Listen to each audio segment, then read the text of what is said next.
Walang preno kung bumatikos. Malalim at makatwirang komentaryo. Mag-ingat ang mga politikong gumagawa ng kalokohan at baka kayo ay tamaan ng Rapid Fire! Bueno, ito ho, merong isang grupo na tumututol o lumalaban sa korupsyon sa pamahalaan, sa mga katiwalian sa pamahalaan, ang naghain ng reklamo sa ombudsman laban po sa mga opisyal ng Bangko Sentral ng Pilipinas.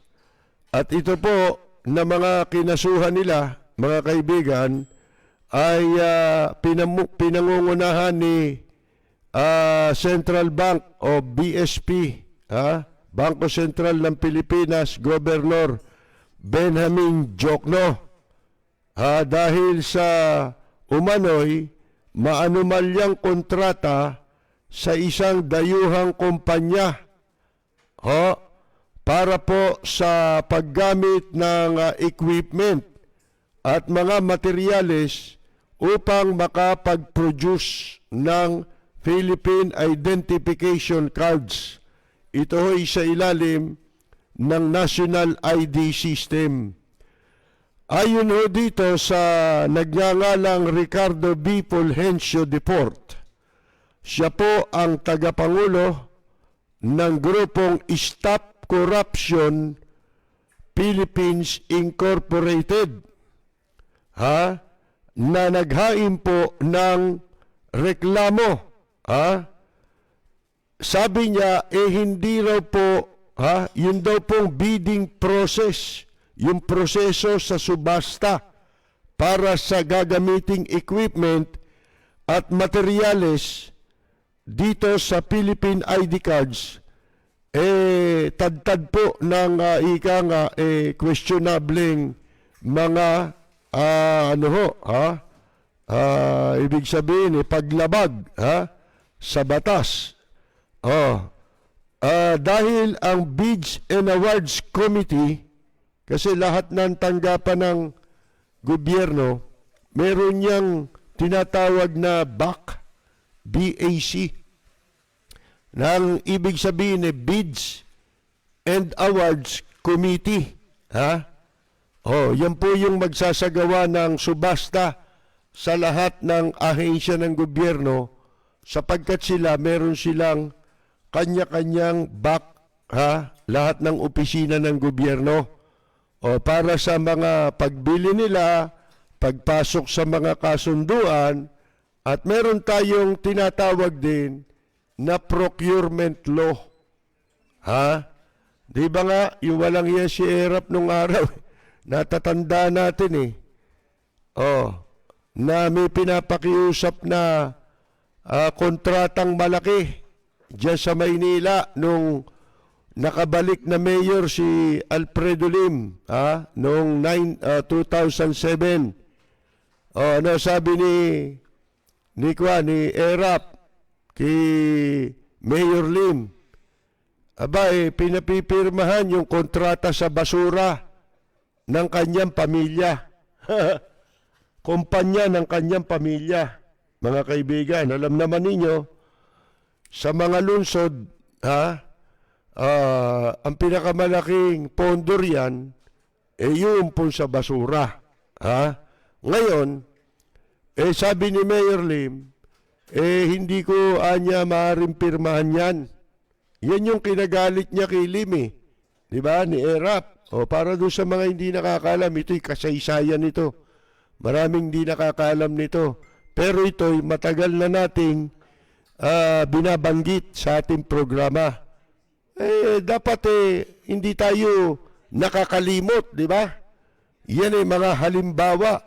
Dito ninyo makikita kung sino ang matinong opisyal sa gobyerno at walang hiya. Sabi ni Erap, pirmahan mo niya. Sabi ni Mayor Lim, pinag-aralan na ng kanyang opisina. Hindi ko niya maaaring pirmahan yan, sapagkat meron pa yang existing na contract sa lungsod ng Maynila. Yung merong kakontrata ang Maynila sa basura na hindi niya pwedeng kansilahin sapagkat yun ay meron pang existing contract. Dahil pagka yun ay kanyang kinansila, ang sabi niya, madidimanda ako. Alam naman ninyo si Lim. Bukod tangi, marami naging kaso si Lim, pero hindi ho nagkakaso ng graft and corruption, mga kaibigan. So, ang tagal niya sa gobyerno, kahit saan, hindi siya nagkaroon ng kasong may kinalaman sa katiwalian. So ngayon, nung sabihin ni Mayor Lim kay Erap yun, alam niyo sabi ni Erap, nung ako mayor lahat napipirmahan ko Alam niyo sabi ni Mayor Lim, kasi pare, nung panahon mo, wala pang procurement law. Yun, mga kaibigan. Kasi po, nagkaroon ng batas procurement law. Ano yung procurement law? Diyan nasasaad ang lahat ng tuntunin na dapat sundin sa pamahalaan at ng mga nasa pamahalaan kapag sila ay papasok sa anumang kontrata o kasunduan, lalo na sa pagbili, mga pagpapagawa, yan. Ang tawag dyan ay bidding. Kailangan, yun ang isa doon sa procurement law. Kinakailangan, ang mga transaksyon na yan ay dumaan sa tinatawag na bidding o subasta. Di ba? Magpapatawag ka ng public bidding. Ngayon, yan ang unang-unang namamahala dyan sa mga tanggapan ng gobyerno, yung tinatawag na Bids and Awards Committee o BAC. Ito sinasabi ngayon dito sa kasong isinampa laban dito kay Benjamin Diokno. Sino ba si Benjamin Diokno? Doon sa mga hindi nakasubaybay sa atin, nung itong si Presidente Digongyo ay maluklok sa pwesto, mga kaibigan, isa sa pinili niya, di ba, itong si Diokno, na unang naitalaga sa Department of Budget. Basta talagang sa corruption sabit lagi ito mga kaibigan nung italaga yan sa DBM, sa mga hindi pa nakakasubaybay sa atin noon, pag-upo nitong si Presidente Digongyo, ano sinasabi natin araw-araw? Kinuha mo yan si Diokno. Hindi mo ba alam na isa yan sa mga kasama ni Erap? Kaya bumagsak ang administrasyon ni Erap. Di ba? Sino pa kasama? Yan si Leonor Briones. Baka hindi nyo na natatandaan. Di ba? Ngayon, mga kaibigan, ang sabi natin, jinx yan malas yan Hindi ba natatandaan ninyo nung nakaraang taon naimbestigahan yan, di ba? Sa Senado, nabulgar yung pamilya niya ang kumikita at nakikinabang sa mga kontrata, mga infrastructure projects sa DPWH sa pondo ng mga mambabatas na magnanakaw.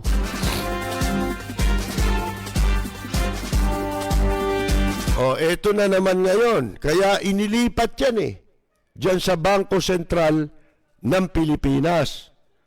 Ngayon, ito ang sabi ni Ricardo Fulgencio IV na tagapangulo ng Stop Corruption Philippines Incorporated o SCOPY na naghain ng reklamo. Ang sabi niya na ang proseso sa bidding para sa equipment at materyales ng PhilID cards tad-tad ng paglabag. Mga kaibigan, dahil ang Bids and Awards Committee ng Bangko Sentral ng Pilipinas Security Plant Complex na siyang in charge sa pagbili ng mga materyales para sa gagamiting card, specified a brand name. Anong pangalan? In-specify inilagay ng Bids and Awards Committee, mga kaibigan, yung pong pangalan ng kumpanya na doon sa kanilang nitong Bids and Awards Committee ng Bangko Sentral ng Pilipinas. Mantakin ninyo, bidding ba yun? Hindi bidding yun. Kasi required dito dumaan sa bidding. Bakit mo lalagyan ng pangalan ng kumpanya? Di nakadisenyo na rin sa kumpanya. Magsusubasta ka pa lang Di ba? Magpapabidding ka pa lang Bakit nandun ang pangalan ng kumpanya? Mga kaibigan. Ito'y kailangang dumaan sa tinatawag na bidding. Sa gobyerno kasi, meron ding mga kontrata na na hindi kinakailangang dumaan sa bidding. Kung ito ay mababa sa halagang 1 milyon, mga kaibigan, hindi na kailangan dumaan niya sa bidding. Yan ang pagkakaalam natin. Bakit in-specify yung pangalan? Labag yun sa tinatawag na procurement law.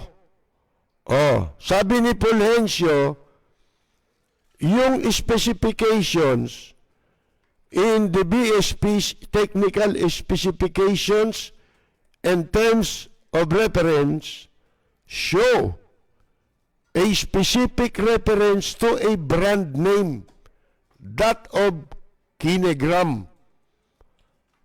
Sabi niya, the Government Procurement Reform Act provided that reference to brand names shall not be allowed. Yun na nakalagay sa batas mga kaibigan sa Procurement Reform Act. Reference, yung tutukuyin mo, yung pangalan o brand, ay hindi po pinahihintulutan sa batas. Which was contrary to what he said was what SPC did. Ayan po. Specifying any brand name is not allowed in the GPRA. Yun yung batas, GPRA. Ayon dito sa naghain ng demanda, Section 18, sa Section 18 ng batas was unequivocal. The fact that the respondents specify the brand name Kinegram is without doubt a transgression of the law. Mga kaibigan, kaya wala pa tayong narinig dito na transaksyon na hindi hinaluan ng katarantaduhan ng mananakaw o paglabag sa batas. Dahil kapag meron kang nilabag sa batas, katulad niya sa procurement law, grat case yan Pag nanakaw na yan mga kaibigan eh. Oh, at maliban dito kay Jokno, ang iba pang mga opisyalis ng Bangko Sentral ng Pilipinas nakasama doon sa inihaing kaso na inakusahan ng paglabag sa procurement law and committing graft ay sina Prudence Angelita Casala. Siya po ang chairman ng Bids and Awards Committee ng Central Bank o ng Bangko Sentral. Central Bank tayo ng Central Bank. Iba na pangalan yan eh. Bangko Sentral ng Pilipinas. Sino pa? Rogel Joseph Del Rosario. Director po ito. Carl Cesar Bibat. Acting Production Manager. Parang pelikula. Production Manager. May acting pa. Di ba? Pelikula yan Si Marian Santos, BAC Vice Chairperson. Ito yung mga kasabwat ito. Salvador Del Mundo, BSP Bids and Awards Committee Member. Giovanni Israel Hoson, BSP Bids and Awards Committee Members. Dapat binabanggit ang pangalan para sumikat. Di ba? Sumikat sa pagnanakaw. Ayan po. Si Fulgencio ay nagsabi rin na ang mga opisyal ay pinaboran itong OBD Kinigram ad. Kaya inaward ang kontrata para sa paggawa nito pong PhilID nang walang public bidding. At sabi niya, ang 1.75 billion contract ay inaward in violation of procurement rules. Maliwanag eh. This nefarious act was embedded in the lease of card production equipment and lease of card personalization equipment. In simple words, OBD Kinigram AG won a multi-million contract. Sabi sa madaling salita, itong OBD Kinigram AG ay nanalo ng multimilyong kontrata nang hindi dumaan sa required public bidding. Nililiwanag. Ito pag binasa ninyo, para dun sa mga, kasi maganda pagkakahanay malinaw na malinaw. Kaya pagka kayo nagbabasa, maliliwanagan ninyong mabuti kung ano yung ginawang paglabag sa batas. Di ba? At, citing cost records, ang sabi niya, more than 900 million ang babayaran sa Kinigram AG para sa materyales. Pagkatapos, ay meron pang mahigit sa 841 million para sa polycarbonate. Siguro ito yung polycarbonate. Yan siguro yung klase ng materialis na gagamiting ID. Di ba? Yung ID mismo. Pero yung equipment nito, babayaran din ng Bangko Sentral ng Pilipinas ng halagang 900 million. Hindi na mahagilap si Jokno ng mga nag-report nito Bali ba, bago lumabas itong balitang ito, si Jokno na di ba nagpaalam na maglilib muna, dahil daw sa para siya ay tanggalan ng blood clot, pagkatapos na magkaroon ng aksidente, minor accident. Baka naman matuklasan dyan sa ugat niyan. Di sa ugat yun, di ba? Blood clot eh. Pwede sa ulo. May mga ugat sa ulo eh. Mga kaibigan eh. Yan yung tawag dyan? Yung, tawag doon, may nagbabara sa ugat. Yung pag pumuputok yun eh. Pag pumutok yun, may stroke ka na eh. Yung kinamatay ni Fernando po, gano'n, di ba? May tawag doon, ano yun? Nakakalimutan natin eh. Yan ho. Baka pagbukas ng doktor ng niyan, aneurysm, yan yun eh. Baka buksan yan, ang nakabara doon, makita pera.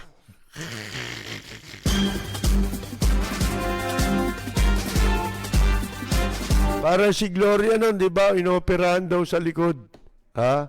Nung buksan ang likod ni Gloria, doon pala nakatago yung mga pera.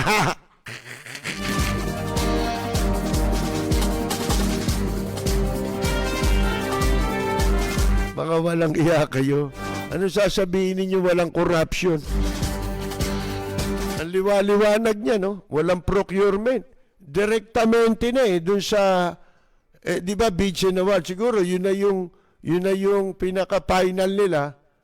Wala naganap na bidding. Nakalagay dun yung pangalan ng kumpanya. Paano ka magpapabid nun? Bawal nga maglagay di ba?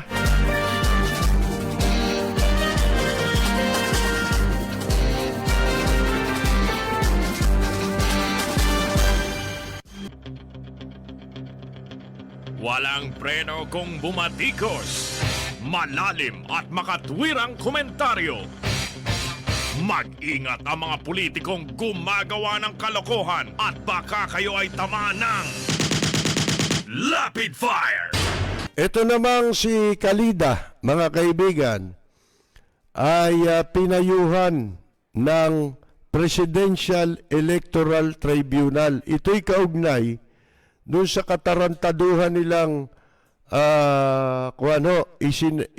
inihaing kaso labang kay Associate Justice Marvic Leonen na mag-inhibit doon sa protesta ng pangkat ni Bongbong Marcos laban kay Vice President Leni Robredo.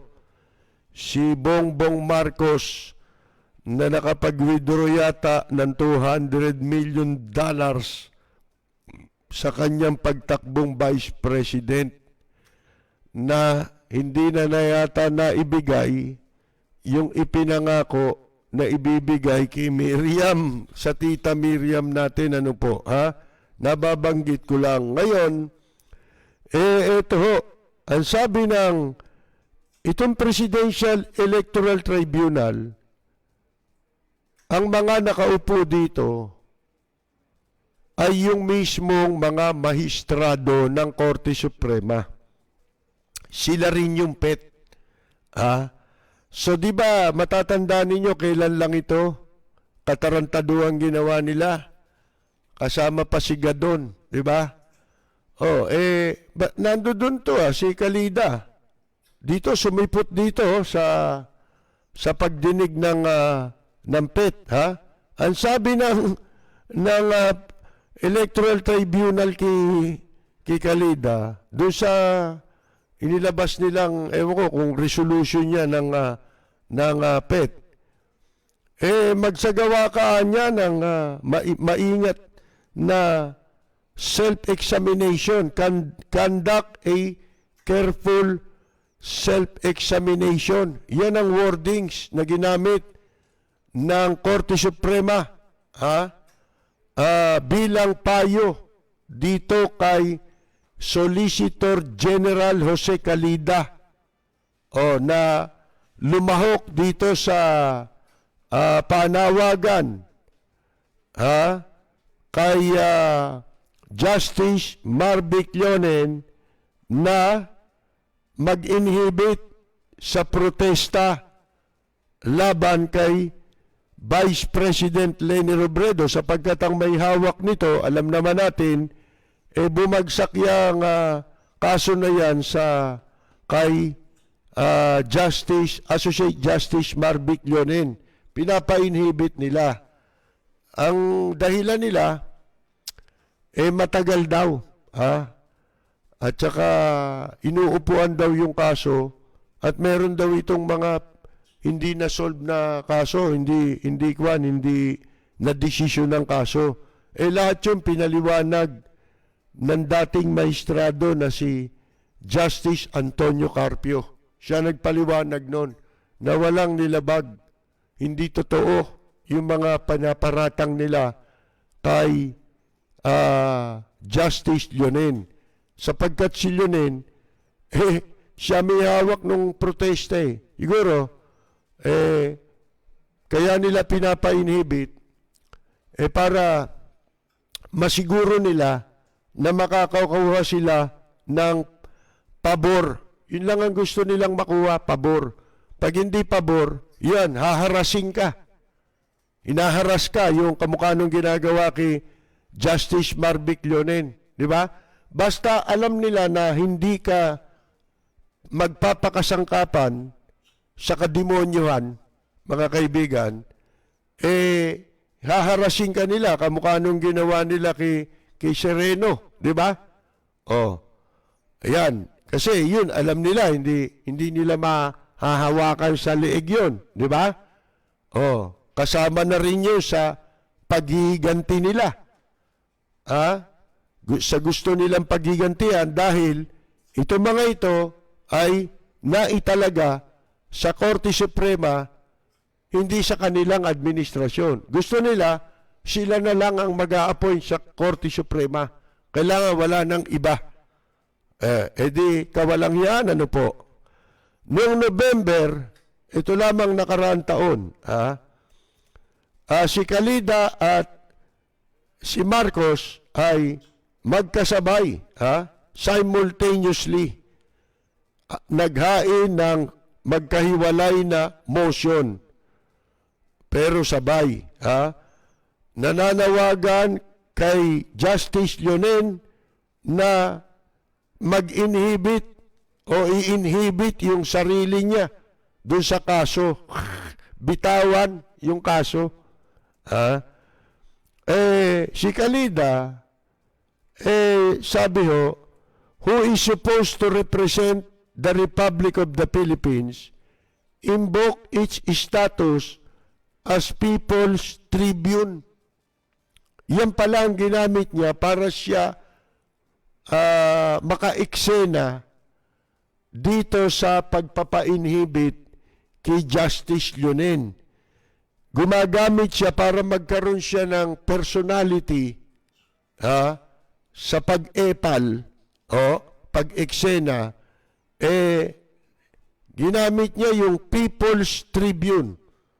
Yung salitang People's Tribune. Mga kaibigan. Pero ang sabi ng Korte Suprema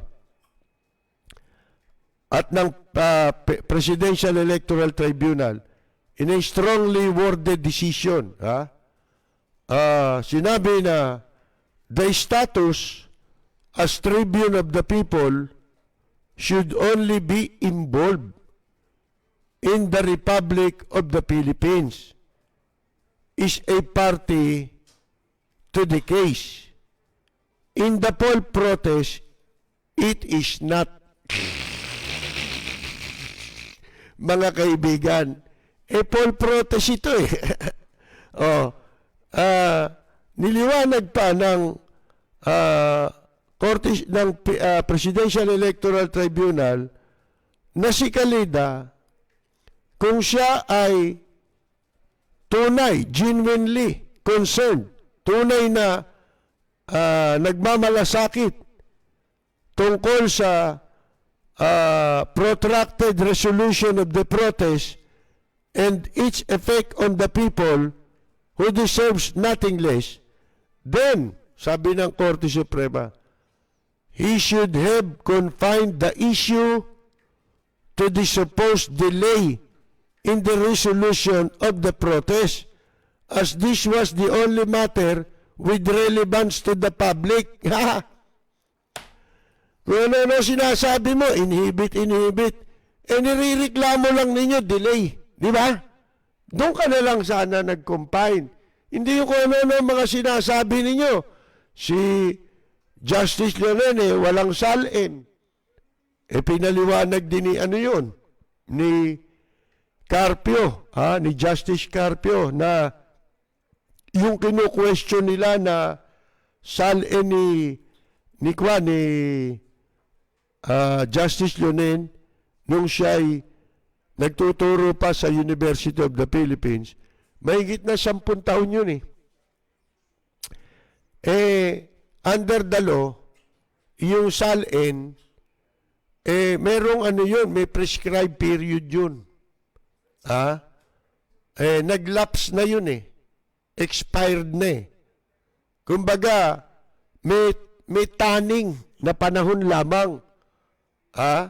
Kung kailan mo pwedeng isampa ang kaso. Parang halimbawa, yung mga libel. Libel, di ba? Sa libel kailangan 1 taon eh. Pag hindi, sa loob na 1 taon, hindi ka hain ng reklamo o demanda sa kasong libel, hindi, doon sa pag lumagpas yung 1 taon, hindi ka na pwede magsampa. Pag nagsampa ka, madidismiss na. Kasi may batas may prescribed period dyan mga kaibigan. At ito kung saan-saan, sabi nitong mga maestrado, we echo the Solicitor General's arguments and counsel him to conduct a careful examination. Mga kaibigan. Ibig sabihin nito, magmuni-muni ka nga, damuho ka, o kaya manalaming ka nga, tignan mo kung hindi ka mukhang tiyonggo. Diba kasi pag nagsalaming ka, pwede mong malaman kung mukha kang unggoy o mukha kang mukha kang bisugo. Diba? Yan lang mga kaibigan. Ganun yun lamenting, basahin natin. Yan daw, magmuni-muni ka. Conduct a careful examination. Magkumpisal ka na lang. Punta ka simbahan. Diba? He should exercise, sabi, his discretion in a way that the people's faith in the courts of justice is not impaired. Niloloko nga nito yung yung Supreme Court ginagamit sa panghaharas. Pumapayag naman yung Supreme Court kasi dapat yan pagka napansin mo na sila gadon. Ano lang yan, puro publicity hound dyan mga yan mga mga patay gutom sa publisidad at nagbabala kasi na kumandidato. Kasi mga wala naman trabaho yan maliban sa pagiging abogado. Si Gadon. Diba? Kung ako matinong tao, hindi ko kukuning mga abogado yan. Yan sila Topacio. Yan si Gadon.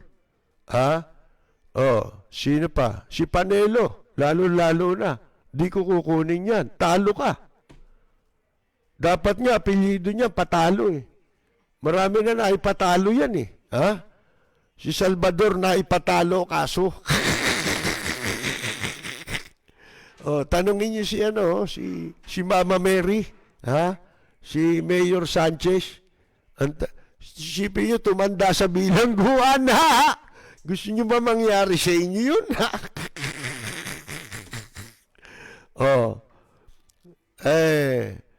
ano pa sabi? Mahaba sinasabi ng Korte Suprema idinagdag pa ng court ng Presidential Electoral Tribunal na itong si Kalida should have been more circumspect before he cited unsubstantiated.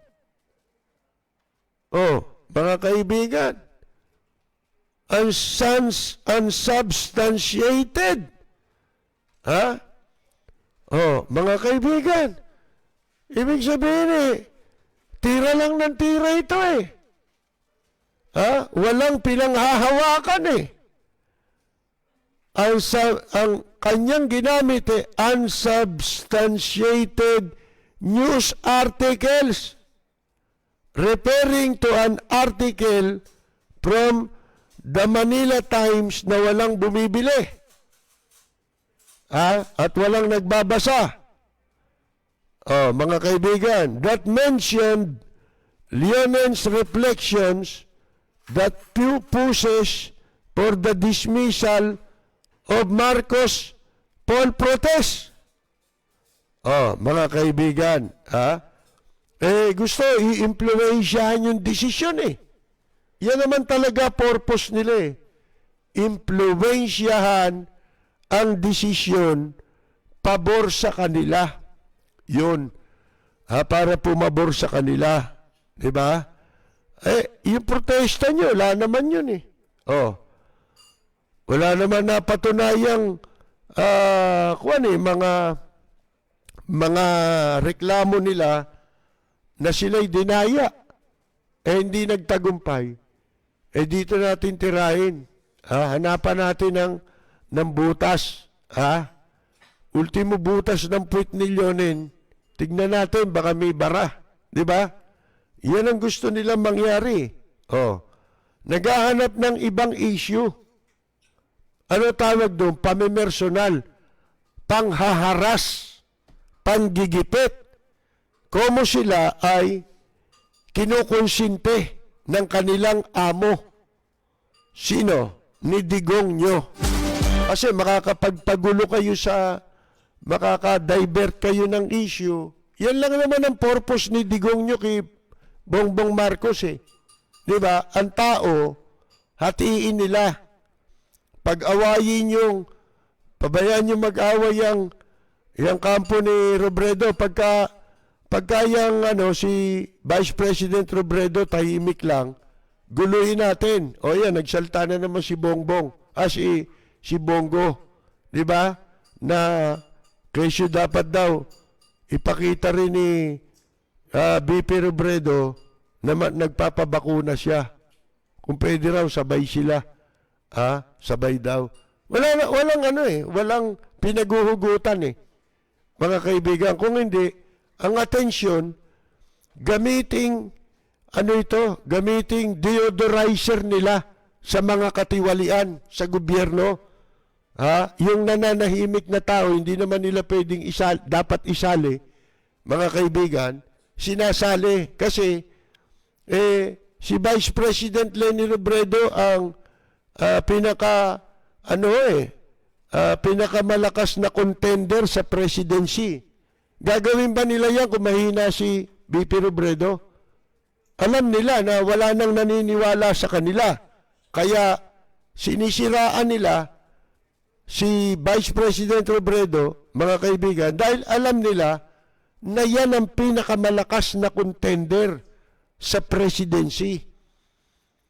Unang-una, walang bad record Di ba?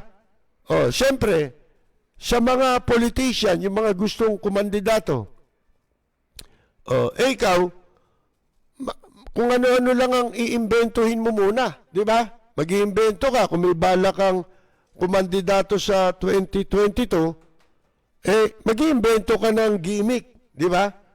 Para maging presidential timber ka.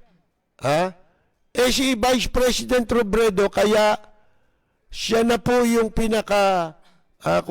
pinakamalakas na contender na maituturing ngayon sapagkat siya yung Vice President Di ba?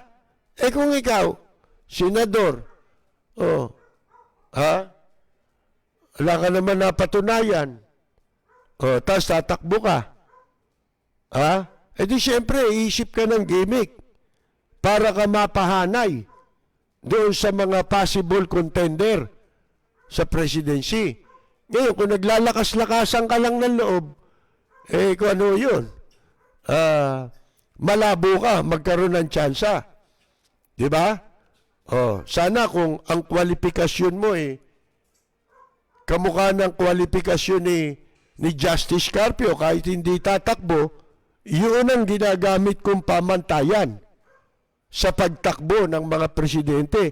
Pag merong kakayahan na kamukha ng kay Antonio Carpio, di iboto natin kung hindi tatakbo si Justice Antonio Carpio. Ano pa ba ang hinahanap natin? Yung walang record. Wala nun si Carpio masamang record. Maganda ang track record. Ganon din si Vice President Leni Robredo. Hindi yung magsisingi tayo ng komedyante rito. Ha? Napanood nyo lang kung ano lang ang ginawa, nagpailaw lang Presidential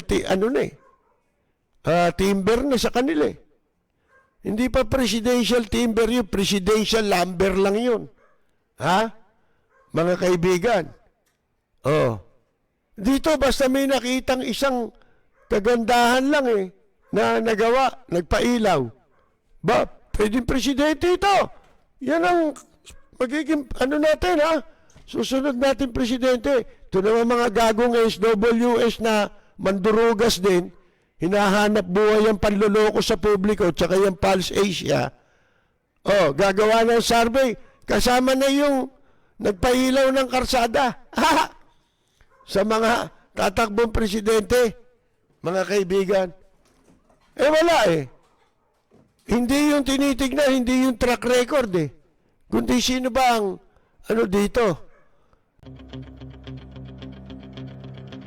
Walang preno kung bumatikos. Malalim at makatwirang komentaryo.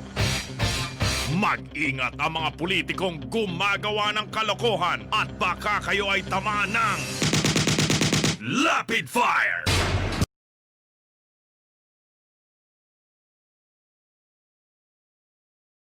Mga kaibigan, si Coco Pimentel, ang tagal inabot ng kaso nito dahil doon sa kanyang ginawang paglabag sa protocol na ipinatutupad ng IATF ng gobyerno. Siya'y senador, hindi ba? Ngayon lamang naglabas ng resolution ang Department of Injustice. Department of Justice. Dapat injustice na ito mga kaibigan Dahil sa pagkakabasura nung reklamo labang kay Senador Coco Pimentel. Nung siya ay lumabas, nagpunta pa sa ospital at kung saan nag-grocery pa sa SNR ito kung natatandaan ko, di ba? Mga kaibigan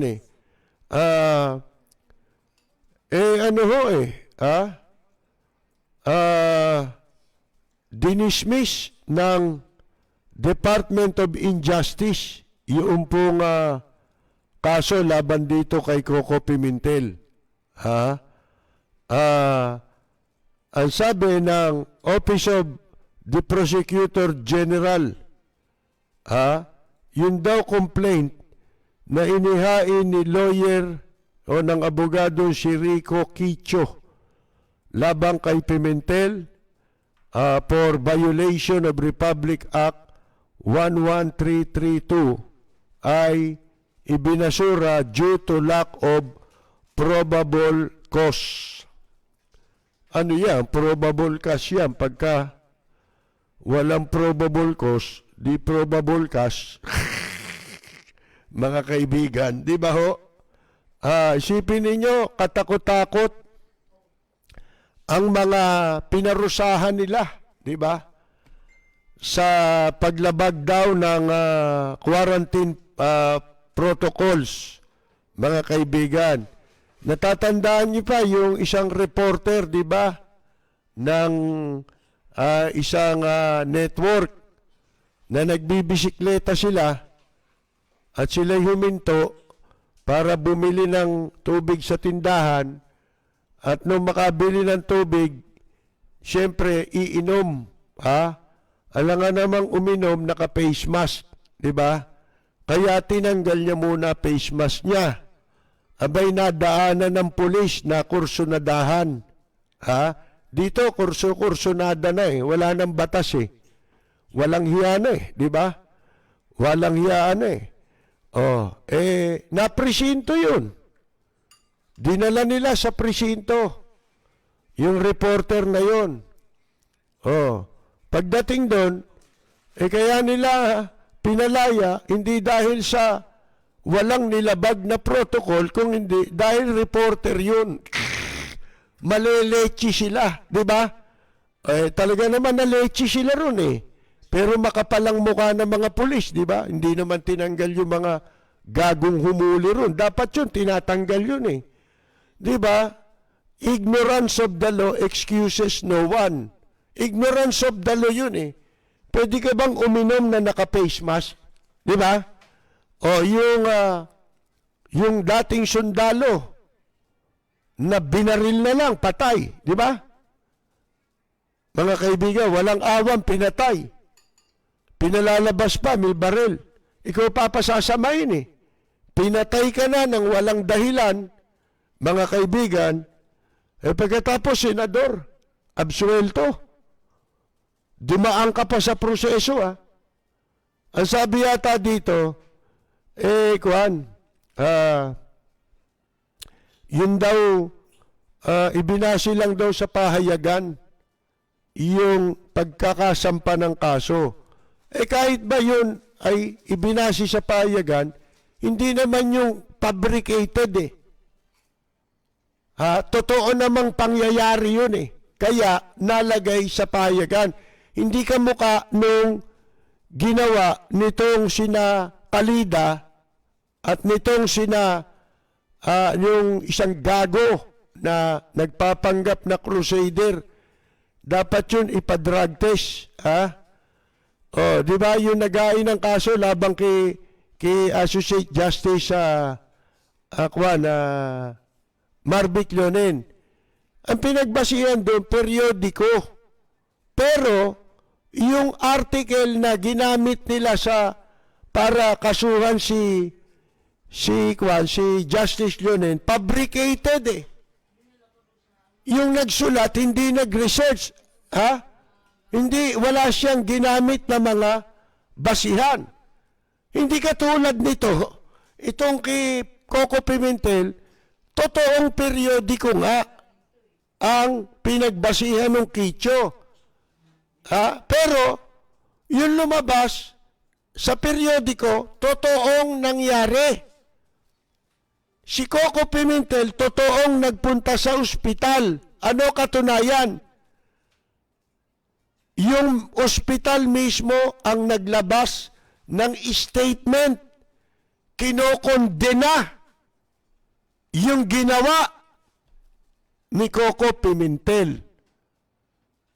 Ibig mong sabihin mga kaibigan yung periodiko lang.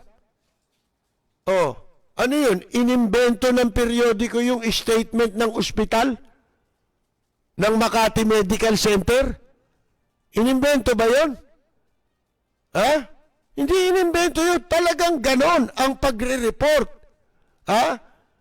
Ibinabase yung report sa totoong pangyayari. Halimbawa, mga police report, napatay yung ganito. Di ba, mababasa nyo sa periodiko, may napatay, may na-hold up.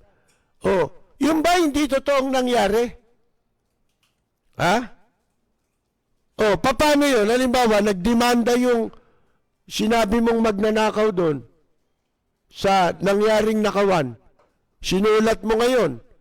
Karamihan ng police report, kinukuha ng mga police reporter yan doon sa sa police record, sa blatter.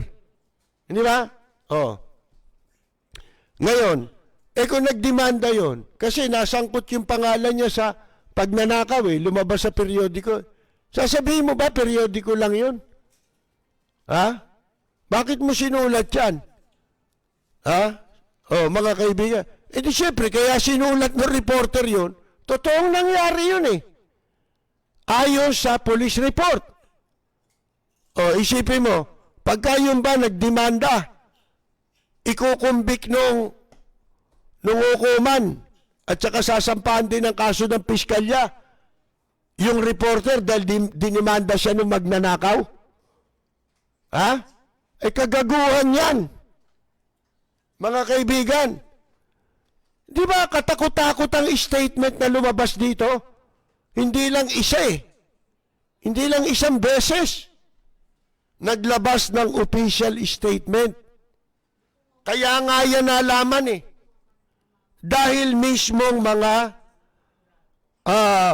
officers ng ospital, mga doktor, ang kumundina kay Coco Pimentel. Tapos sasabihin ng katarantaduhang piskalya ng Department of Justice, mga kaibigan base lang daw yan sa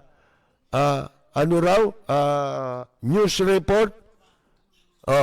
Siyempre, dapat inobliga ninyo yung ospital na ipadala. Ang katunayan yan, yung statement ng mga ospital, ipinablish yun natatandaan ko En toto, pinablish pa yun Di ba? Bukod sa news report, ipinablish yung sulat Di ba kami nga pagkalimbawa, may naisulat ka. Tapos sinabi mo, yung si ganito, ganun ang pangalan, isang opisyal. Ang gagawin susulat ngayon yung opisyal doon sa publication. Halimbawa, sinulat ko sa aking column. Susulat ngayon kung sino yung opisyal doon na tinutukoy mo. Magpapaliwanag siya. Sasabihin niya, mali ang pagkakasulat mo, walang katotohanan yung binabanggit mo dyan sapagkat ito ang katunayan. Ano ginagawa namin? Nilalabas namin yun para ibigay ang kanilang panig. Di ba? Para magkaroon ng fair ng treatment sa isang issue. Mga kaibigan. Ngayon, pag nagdemanda yon, sa kabila na ipinablish mo yon, loko-loko yon. Bakit? Dapat yun, madidismiss yun pagka nag-file siya ng kaso dahil sa sinulat mo, lalibel ka niya. Nagpadala na siya ng kanyang reaction ng kanyang sagot ipinablish naman namin Yun lang ang yun ang tungkulin ng mga nasa media, maging fair Hindi ba? Fair reporting, mga kaibigan. Ito sasabihin mo, ang pinagbasihan lang ay news report. Di para mong sinabing hindi totoong nangyari. Di ba? Gago itong mga ito, mga kaibigan. Pinalalabas mo, hindi totoong nangyaring si Coco Pimentel alam na niya na siya nag-positive sa COVID. Sana kung hindi mo pa alam Hindi ba?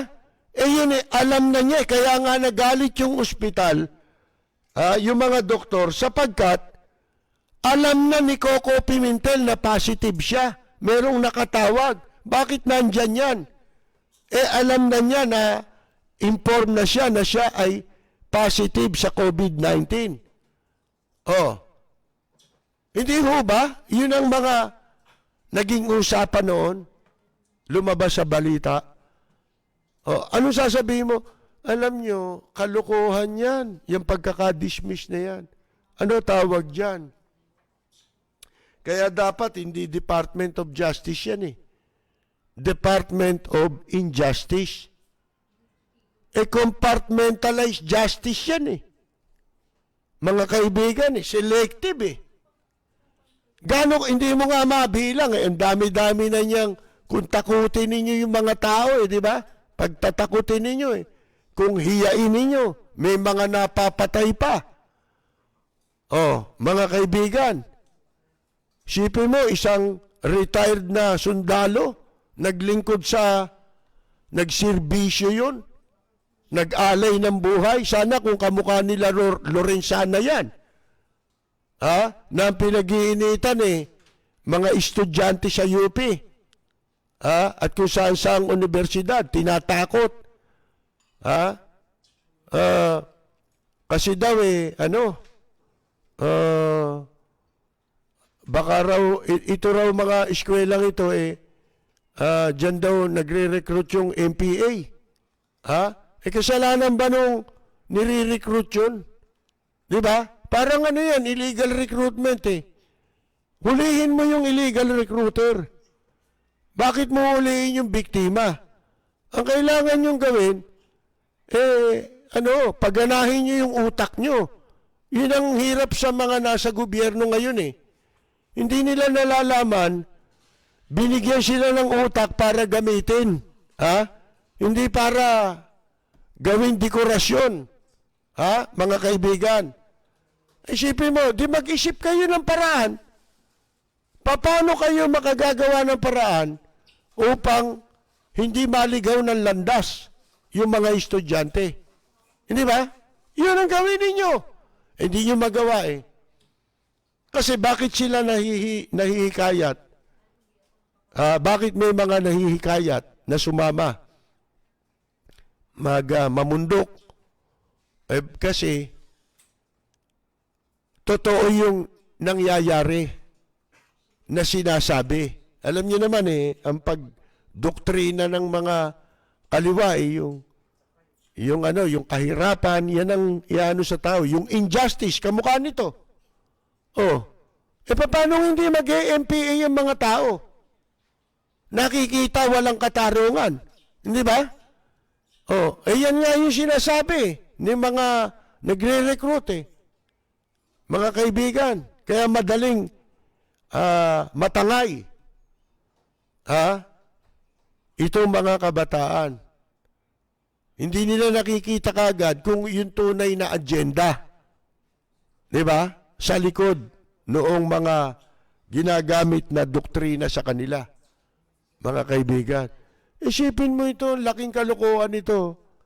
Dinismiss dahil for lack of probable cause. Na ang sabi, yun daw mga pinagbasihan ni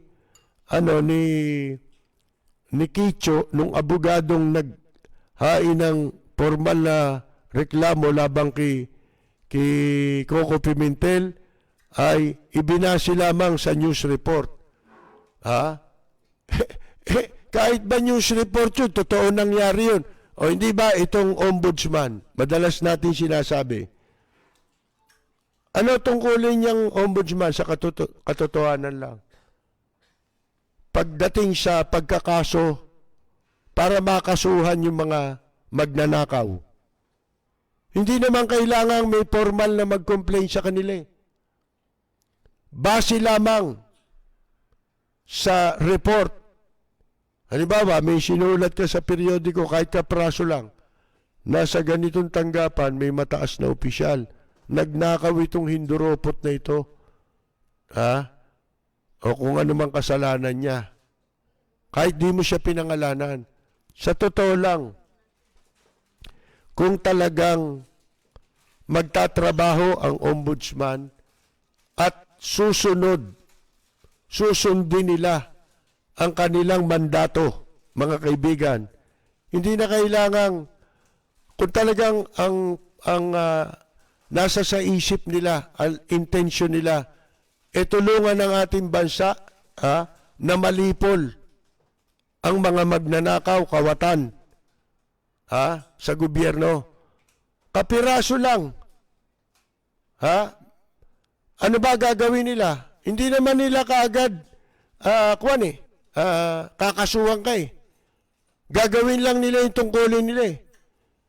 O pag nakita mo, isang opisyal sa ganitong lungsod, di sulatan kaagad ng ombudsman, May kapangyarihan silang gawin yun. Na kung tawagin ay motu proprio. Mga kaibigan, pwede sila sumulat. Binabanggit itong lungsod mo, may isang opisyal dyan na nasangkot sa kickback sa ganitong transaksyon. Patingin nga nung kopya nung naging transaksyon nyo, susulat lang sila eh. Hingi sila nung kopya eh. Magsisimula sila ron eh. Hindi na kailangan mag-provide ng additional evidence or information ang sumulat.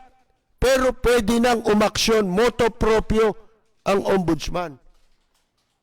Anong sasabihin mong, di lalo ito, kaya nga yan na periodiko, sapagkat totoong nangyari yan. Ngayon, kung na-dismiss ito, dinismiss nila ngayon, itong kaso kay Coco Pimentel dahil ang pinagbasihan lang daw ng abogado, periodiko. Mga kaibigan, ibig bang sabihin, ito ngayon, si Coco Pimentel, pwede niyang idemanda yung ospital? Yung mga doktor na nagsalita laban sa kanya? Pwede niya ba idemanda? Yung administration ng Makati Medical Center, pwede niya bang idemanda? Dahil doon sa kanilang statement? Mga kaibigan, hindi niya pwedeng idemanda. Bakit? May result ng testing eh. Kaya siya nag-positive na sinwab test siya eh. Gagong piskal ang gumawa nito, mga kaibigan. Nagbabayad tayo ng mga ganitong klase ng piskal. Ang sinusweldo, napakalalaki.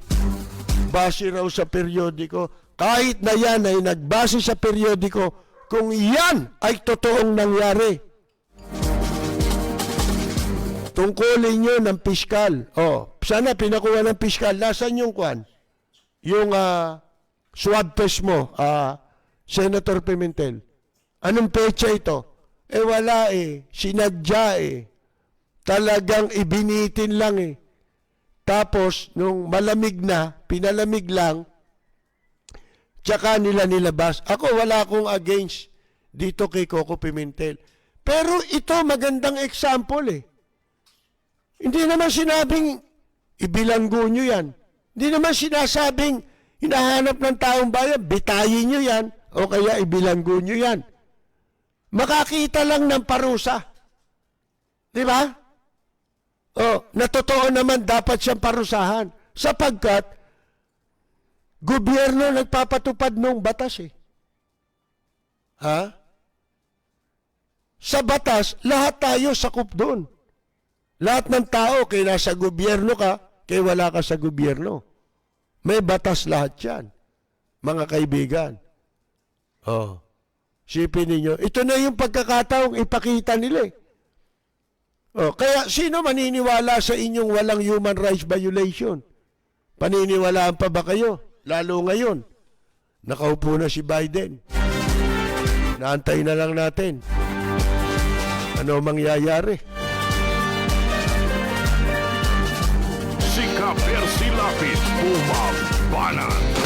Lapid Fire. Sip mo, sayang ang mga tinapos. Nag-aral ka ng abogado, ang tagal. Gagamitin mo lang sa kalokohan. Tapos nasa gobyerno ka pa man din. Sumusweldo ka pa man din. Pinasusweldo ka ng taong bayan. Gaano karami yung bilangin ninyo na hinuli nila dahil hindi pagsusot ng face mask. Diyan sa Quezon City, di ba, yung meron pa yung nagtitinda ng isda.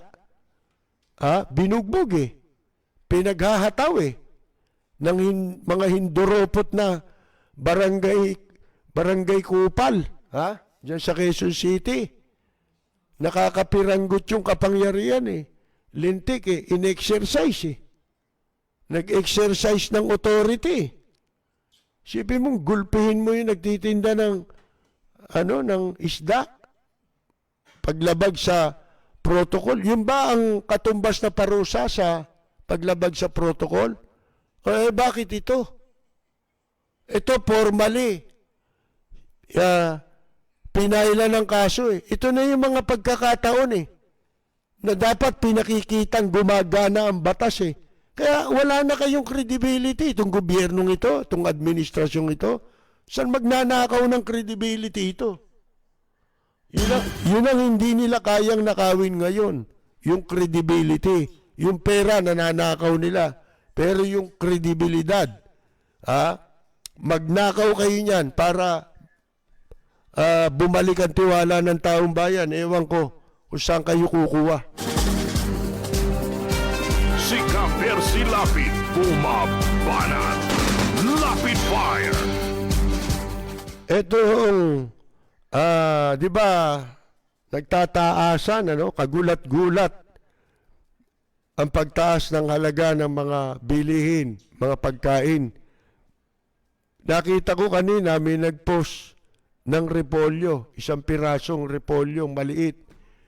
Kulang 500 piso halaga sa grocery kasi merong merong sticker eh. Kakilala natin yung nag-post.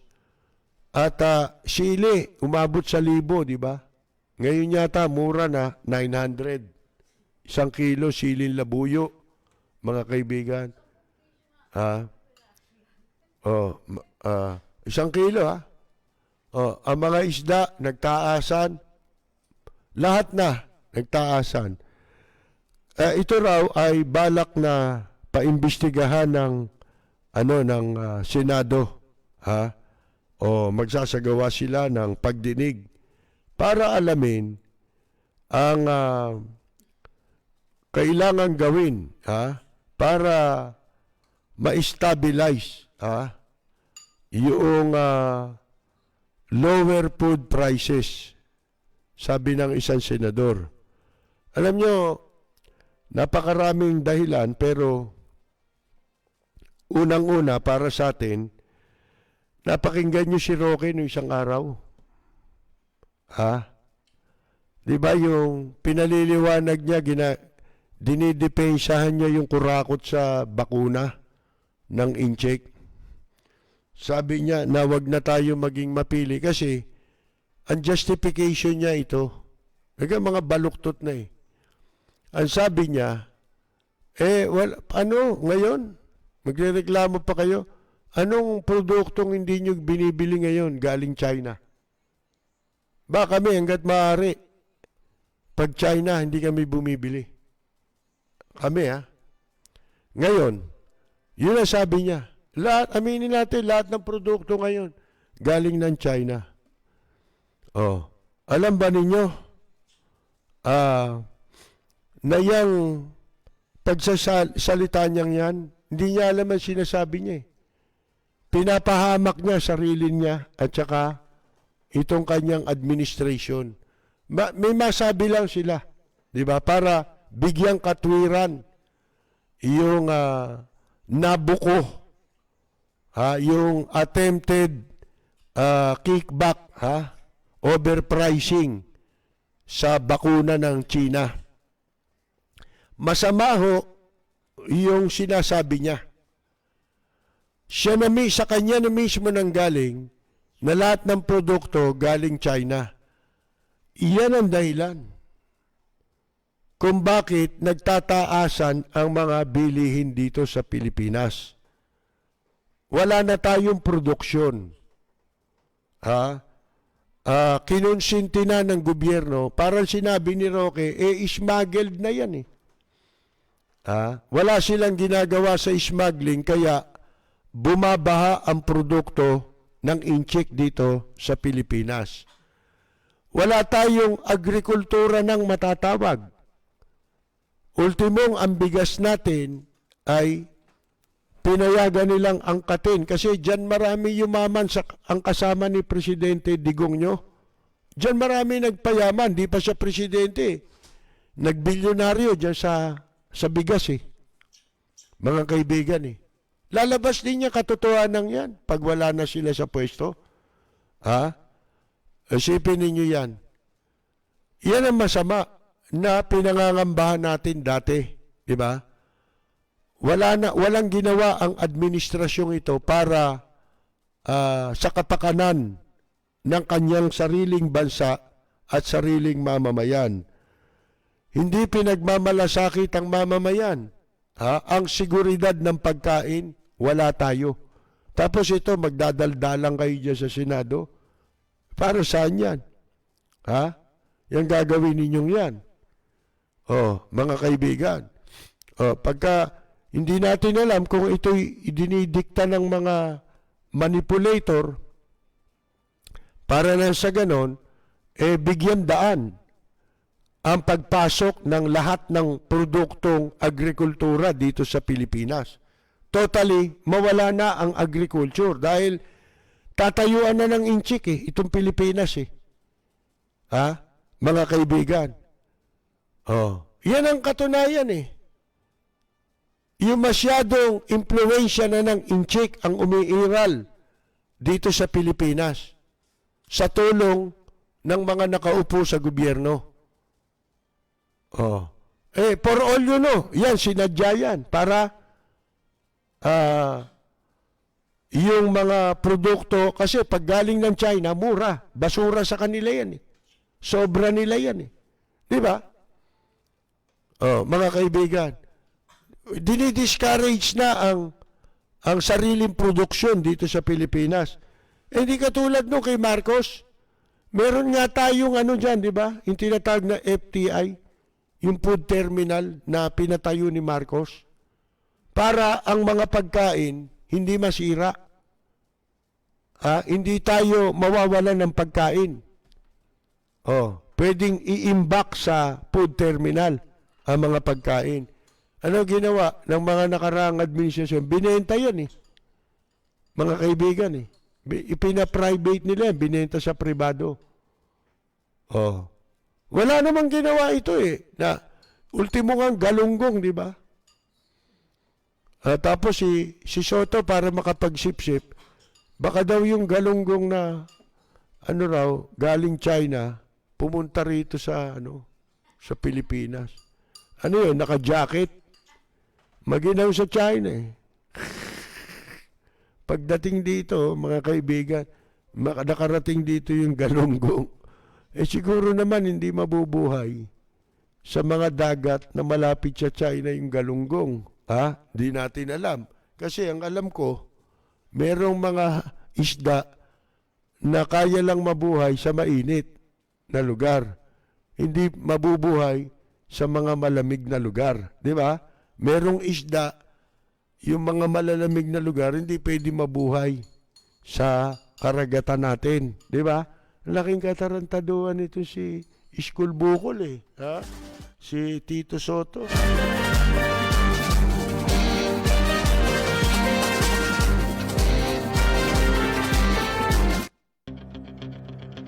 Walang preno kung bumatikos. Malalim at makatwirang komentaryo. Mag-ingat ang mga politikong gumagawa ng kalokohan at baka kayo ay tamaan ng Lapid Fire! Nakababahala nga yung pagtaas ng mga presyo ng bilihin. Hindi natin alam ang dahilan. Masama, ito si Cynthia Villar ng Committee on Agriculture. Pumayag daw na magsagawa ng hearing on the resolution. Mga kaibigan, ito resolution ng opisina naman ni Senator Pangilinan. Ito si Cynthia Villar, dami nang naimbestigahan ito sa agriculture. Wala kaya nagmamahalang ang mga presyo rito, mga kaibigan, di pa natin alam ang tunay na dahilan. Lahat ng sinasabing nagmamahal, pwedeng manggaling sa China Yung mga produkto na yan Di ba? Matagal na natin sinasabi yan. Magpunta kayo sa palengke. Di ba? Bakit nakakabili tayo ng mga hindi karaniwang itinatanim dito ng mga gulay? Halimbawa, yung mga carrots na malalaki, wala naman tayo dito nun Di ba? Carrots dito, maliliit lang Ang sasama pa ng itsura di ba? Oh, lahat ng gulay dito, masama itsura. Mga kaibigan. Oh, sibuyas, ha? Nanlalaki. Wala tayong ganun. Sibuyas natin dito, maliliit. Di ba? Yung mga pula, yan, mga lokal. Pero yung, kasing lalaki na ng mukha mo yung sibuyas, mga kaibigan, abay, China yan eh. Munggo, saan ang gagaling? Lahat ng bawal. Bawal yan ha. Pero naipapasok. Bakit? Galing China eh.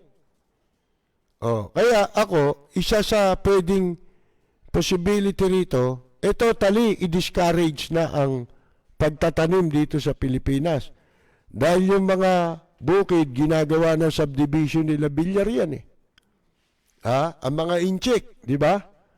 Oh, kaya nga yung 100% na foreign ownership dito, gustong-gusto nilang maipasa, di ba?